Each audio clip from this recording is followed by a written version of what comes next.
कोई अपनी कमियों को इतनी बेबाकी से कैसे कह सकता है। हॉस्पिटल के 5 साल पूरा होने पर मीनाक्षी और उसके पति ने पूरे स्टाफ को सम्मानित करने के लिए एक खास कार्यक्रम का आयोजन किया था। मीनाक्षी भी एक डॉक्टर थी और उसके पति बिजनेसमैन थे। समारोह खत्म होने के बाद मीनाक्षी बहुत थक जाती है, तो खाना बनाने के बाद वह तुरंत अपने कमरे में आराम करने के लिए चली जाती है। पूरे दिन उसे एक पल के लिए भी फुर्सत नहीं मिली थी। घर आते आते रात के करीब 11 बज चुके थे। मीनाक्षी के पति सम्मान समारोह के बाद वहीं से हैदराबाद की फ्लाइट के लिए एयरपोर्ट चले गए थे। उन्हें वहां एक मीटिंग के लिए जाना था। मीनाक्षी जैसे ही बेड पर आती है तो वह दिन के समारोह के बारे में सोचने लगती है। फिर उसे अपने पति अविनाश की याद सताने लगती है। कुछ सोचते सोचते वह पुरानी बातें उसके मस्तिष्क में घूमने लगती है। उसे याद आता है कि वह अविनाश ही तो था जिसने उसे इतनी हिम्मत दी थी कि वह आज जो कुछ भी है अविनाश की वजह से ही बन पाई है। अगर अविनाश ने उस समय उसको इतनी हिम्मत ना दी हुई होती तो आज वह जिंदगी के इस मुकाम पर खड़ी नहीं होती।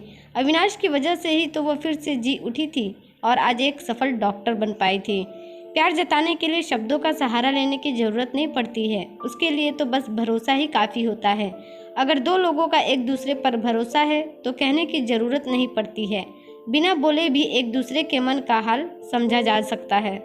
बात उस समय की है जब मीनाक्षी ने मेडिकल की प्रवेश परीक्षा उत्तीर्ण कर ली थी। वह अब इस बारे में सोच रही थी कि उसे किस मेडिकल कॉलेज में एडमिशन मिलेगा। मीनाक्षी के पिताजी एक सरकारी स्कूल में टीचर थे। मीनाक्षी की मेडिकल की पढ़ाई का खर्चा उठा पाना उनके लिए बेहद ही मुश्किल था, क्योंकि घर में कमाने वाले सिर्फ वही थे। लेकिन फिर भी घर का खर्चा बहुत ही मुश्किल से चल पाता था। मीनाक्षी ने घर की आर्थिक स्थिति से अवगत होने के बावजूद भी अपने पापा को समझाने की और मनाने की बहुत कोशिश की, पर उसके पापा नहीं माने। मीनाक्षी के पिताजी ने कहा कि वह साइंस विषय लेकर अपने आगे की पढ़ाई करे, लेकिन मीनाक्षी तो मेडिकल की पढ़ाई ही करना चाहती थी। पिताजी ने कह दिया, डॉक्टर बनना जरूरी नहीं है, मैं इतना खर्चा नहीं उठा पाऊंगा, इससे अच्छा यही होगा कि तुम कुछ और पढ़ाई कर लो। मैं तुम्हें पढ़ने से मना नहीं कर रहा हूँ, लेकिन मैं जितना कर सकता हूँ उस हिसाब से तुम्हें बता रहा हूँ। मीनाक्षी अपने पिता की कई बातों को सुनकर उदास हो जाती है। उसे अपने सपने टूटते हुए दिखाई देने लगते हैं। वह अपने पिता के बातों से इतनी दुखी हो जाती है कि वह आत्महत्या करने का फैसला ले लेती है। मीनाक्षी घर से यह फैसला करके निकली थी कि आज वह अपना जीवन खत्म कर लेगी। ऐसे जीवन का क्या फायदा जो वह अपनी मर्जी से ना जी सके, वह अपने सपनों को पूरा ना कर सके। यह सोचकर वह एक पुल के किनारे खड़ी हो जाती है और उसके मन में न जाने कितने ही सवाल घूमने लगते हैं। दिन का समय होने की वजह से पुल पर आने जाने वाले लोगों की भीड़ बहुत ही कम थी। कुछ एक दो लोग ही आ जा रहे थे। सही समय देखकर मीनाक्षी पुल की बाउंड्री पर खड़ी हो जाती है। जैसे ही वह कूदने वाली होती है कि कोई उसे पीछे से खींच लेता है। वह बुरी तरह से कांप उठती है। उसे एक युवक ने थमा था। उस युवक का स्पर्श कोमल होने के बावजूद सुदृढ़ भी था। वह युवक कहता है, इसकी क्या गारंटी है कि अगर तुम इस नदी में कूदोगी तो तुम मर ही जाओगी। हो सकता है तुम बच जाओ, फिर तुम्हारे इलाज में कितना खर्चा लगेगा तुमने कभी सोचा है? फिर हो सकता है कि जीवन भर तुम्हें बिस्तर पर भी गुजारना पड़े। बहुत चीजें हो सकती है, तुम्हें इसके बारे में भी सोचना चाहिए। लोग तो तुम्हारे मरने के बाद भी बातें बनाते रहेंगे, पर बच गई तो तुम खुद को क्या जवाब दोगी? यह सोचा है तुमने कभी? उसकी आवाज में गुस्से के साथ व्यंग भी था। एक अनजान युवक से डांट खाकर मीनाक्षी सचमुच शर्मिंदा महसूस कर रही थी। वह युवक कहता है, इतना बड़ा कदम तुम उठाने जा रही थी तो इसके पीछे की वजह भी बहुत बड़ी रही होगी, लेकिन मैं जानना नहीं चाहता हूँ। ये तुम्हारा पर्सनल मामला है और हो सकता है तुम मुझे बताने में झिझक भी महसूस करो, लेकिन इस समय मैं तुम्हें तुम्हारे घर तक जरूर छोड़कर आऊँगा, क्योंकि फिर तुम्हारा कोई भरोसा नहीं कि तुम मेरे जाने के बाद क्या करोगी। इस समय मुझे तुम्हारी मानसिक स्थिति कुछ ठीक नहीं लग रही है। तुम्हें अकेला छोड़ना ठीक नहीं होगा।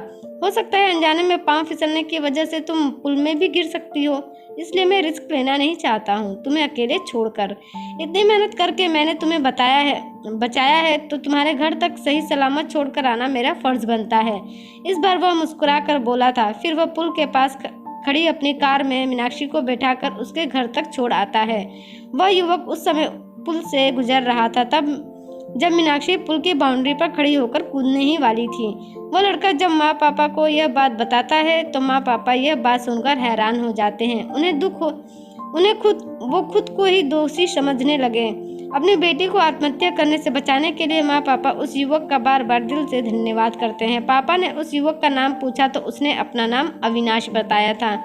उसने यह भी बताया था कि उनके पापा का एक बहुत बड़ा मेडिकल स्टोर है। उसके पिताजी भी चाहते थे कि मेरा बेटा पढ़ लिख कर IAS अफसर बने, लेकिन मेरा पढ़ाई में बिल्कुल भी मन नहीं लगता था। इसलिए मैंने अपने पापा का मेडिकल स्टोर में हाथ बटाना शुरू कर दिया, लेकिन पापा ने एक भी बार मुझे डांट कर पढ़ने के लिए मजबूर नहीं किया। आज मैं जीवन में जो भी हूँ अपने पिता की वजह से ही हूँ। उन्होंने कभी भी मुझे किसी भी चीज़ के लिए मजबूर नहीं किया, इसलिए मेरे मन में कभी आत्महत्या करने जैसा ख्याल आया ही नहीं। उसकी बातें हम सभी सुन रहे थे। उसकी बातें सुनकर मुझे बड़ी हैरानी हुई कि उसने कैसे पढ़ाई में मन न लगाकर अपने पापा का बिजनेस में हाथ बटाना उचित समझा। मीनाक्षी इस बात से हैरान थी कि कैसे वह युवक अपनी कमियों को बड़ी बेबाकी से सबके सामने उजागर कर रहा है। इसके लिए तो आत्मविश्वास होना चाहिए और सच कह पाने की हिम्मत भी। मीनाक्षी उस युवक की बातों से बहुत प्रभावित हो चुकी थी। उस युवक से मिलकर बहुत उसे अच्छा लगा था। अविनाश एकदम सीधा साधा दिखने वाला युवक था, जिसकी आंखों में दृढ़ता साफ नजर आ रही थी और चेहरे पर मासूमियत। ऐसा इंसान कभी भी जीवन में किसी को धोखा देने के बारे में सोच भी नहीं सकता है। मीनाक्षी उससे दोस्ती का हाथ बढ़ाना चाहती थी, लेकिन उसकी हिम्मत नहीं हुई, यह सोचकर कि अभी तो उसने मेरी आत्महत्या करने से बचाया है और मैं अभी उससे दोस्ती करना चाहती हूँ, वह क्या सोचेगा मेरे बारे में। यह सोचकर मीनाक्षी कुछ नहीं कहती है। वह यह भी सोच रही थी कि पता नहीं वह उसका दोस्त बनना पसंद करेगा या भी नहीं। वह अपने आज की हरकत की वजह से अविनाश से आंखें भी नहीं मिला पा रही थी। ना जाने क्या सोच रहा होगा वह मेरे बारे में कि कैसी लड़की है। मीनाक्षी को अपने मूर्खतापूर्ण निर्णय पर बहुत पछतावा हो रहा था। उसने मन ही मन सोचा कि अब आगे से वह ऐसी गलती कभी नहीं करेगी। यह निर्णय उसने अपने आप से किया था।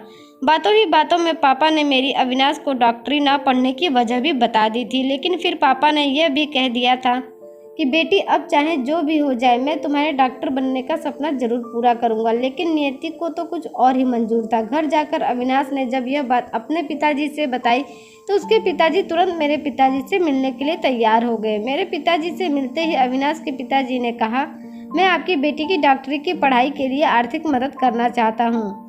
मैं नहीं चाहता हूँ कि पैसों की वजह से किसी की शिक्षा रुके। पैसों की तंगी की वजह से किसी का भविष्य बन सकता है, तो मैं अपनी पूरी कोशिश करूँगा अगर आप चाहें तो। पापा ने झिझकते हुए कहा, पर ऐसा कैसे हो सकता है? मैं आपसे पैसे कैसे ले सकता हूँ? अपनी बेटी को पढ़ाना तो मेरा दायित्व है। तभी अविनाश के पिताजी कहते हैं कि ठीक है, तो मैं इसे अपनी बेटी बना लेता हूँ। क्यों बेटा, तुम अविनाश की जीवन संगनी बनना पसंद करोगी? उन्होंने बड़े ही प्यार से मेरे सिर पर हाथ फेरते हुए पूछा था। मैं पापा की तरफ देखने लगी थी। मुझे कुछ समझ नहीं आ रहा था कि जिंदगी मेरे साथ क्या खेल खेल रही है। अविनाश से शादी करके उसके जैसा जीवन साथी पाना तो हर लड़की का सपना होता है। आखिर कौन नहीं चाहेगा उससे शादी करना। यह तो बिना कोशिश किया मनचाहा वर मिलने जैसा हो गया। लेकिन पापा ने कहा, यह कैसे संभव है? मैं मानता हूँ कि अविनाश बहुत ही अच्छा लड़का है। मैं उम्र भर उसका आभारी भी रहूंगा। उसने मेरी बेटी का जीवन बचाया है, मैं यह कभी नहीं भूल सकता। पिताजी ने कहा कि अविनाश ने अपनी पढ़ाई बीच में ही छोड़ दी है। अगर मेरी बेटी आगे जाकर डॉक्टर बन जाती है तो क्या यह मेल ठीक रहेगा? भविष्य में अविनाश के मन में कहीं हीन भावना न आ जाए और वह मीनाक्षी की तरक्की को बर्दाश्त न कर पाए तो दोनों के जीवन में तनाव आ सकता है। पापा की बात कहीं न कहीं सही भी थी। इसलिए इस फैसले पर आखिरी मुहर लगाने के लिए हम दोनों पर छोड़ दिया जाता है कि हम दोनों जो भी फैसला लेंगे वही दोनों परिवार को भी मंजूर होगा। कुछ मुलाकातों के बाद मुझे अविनाश पसंद आने लगा। उसके विचारों से तो मैं पहले ही प्रभावित थी। कुछ समय और बातचीत करने और समय बिताने के बाद मुझे अविनाश अपने जीवन साथी के रूप में भी सही लगने लगा। इन मुलाकातों से हम दोनों एक दूसरे को अच्छी तरह से समझ गए थे। सही कहते हैं लोग कि प्यार से सभी उलझनों को समझा जा सकता है। यह एहसास मुझे तब हुआ था। मीनाक्षी ने निर्णय ले लिया था कि वह अगर डॉक्टर नहीं भी बन पाई तो अपना पूरा जीवन वह अविनाश के साथ खुशी खुशी गुजार लेगी। लेकिन अविनाश के साथ जीवन गुजारने का ख्याल ही उसे सहलाने लगा था। कुछ समय बाद फिर पिताजी ने कहा कि मैं तुम्हारे फैसले की इज्जत करता हूँ कि तुम दोनों शादी करना चाहते हो, लेकिन मैं नहीं चाहता कि यह शादी अभी हो। मैं चाहता हूँ कि यह शादी 5 साल बाद हो। तब तक यह भी पता चल जाएगा कि मीनाक्षी बेटी डॉक्टर बन पाएगी या नहीं। क्या तब भी तुम दोनों के विचार मेल खाएंगे या नहीं? दोनों एक दूसरे के साथ ना जीवन बिताना साथ जीवन बिताना चाहेंगे या नहीं, ये साफ हो जाएगा। और मैं अपनी बेटी की पढ़ाई का खर्चा भी स्वयं ही उठाना चाहूँगा। पापा की खुददारी का सम्मान करते हुए अविनाश ने कहा, ठीक है, मैं इंतजार करूँगा। फिर 5 साल कैसे गुजर गए कुछ पता ही नहीं चला। इन 5 सालों में अविनाश ने मेरा हाथ कभी नहीं छोड़ा। उसने मुझे हौसला दिया कि तुम अपनी पढ़ाई पूरी करो, मैं तुम्हारे साथ हमेशा रहूँगा। तुम अपना मन पढ़ाई में लगाओ और मैं बिजनेस को नए मुकाम पर ले जाना चाहता हूँ, ताकि आर्थिक रूप से हम कमज़ोर लोगों की मदद करने में सक्षम बन सकें।